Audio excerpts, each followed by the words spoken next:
এই দুনিয়ার ভিতর যত প্রকার জীবন্ত প্রাণী আছে, তিন শ্রেণী প্রাণীর পেশার পেরেশানি কোনো দিন কমবে না।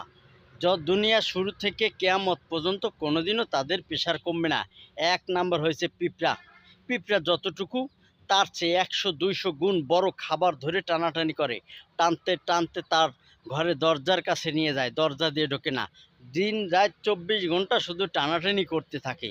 দ্বিতীয় নাম্বার হলো ইঁদুর। ইঁদুর খাইতে পারে 50-100 গ্রাম, কিন্তু যেইখানে খাবার আছে সেইখানে বাসা বাঁধে।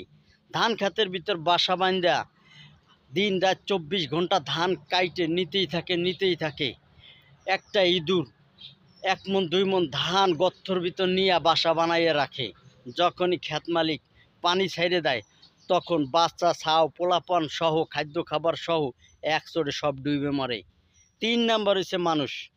মানুষ বর্তমানে দুনিয়ায় বাঁচে 50-100 বছর, কিন্তু 1000 বছর বাঁচতে যে টাকা, এত টাকা ইনকাম করার পরে, দুর্নীতি করার পরেও তাদের মনের আশা পেরেশানি কমে না। আরও টাকা লাগবে, আরও বাড়ি লাগবে, আরও সম্পত্তি লাগবে, আরও জমি লাগবে। এই পেরেশানি করতেই থাকে। কথা ঠিক কিনা অবশ্যই এই ভিডিওতে কমেন্ট করে যাবেন। আসসালামু আলাইকুম।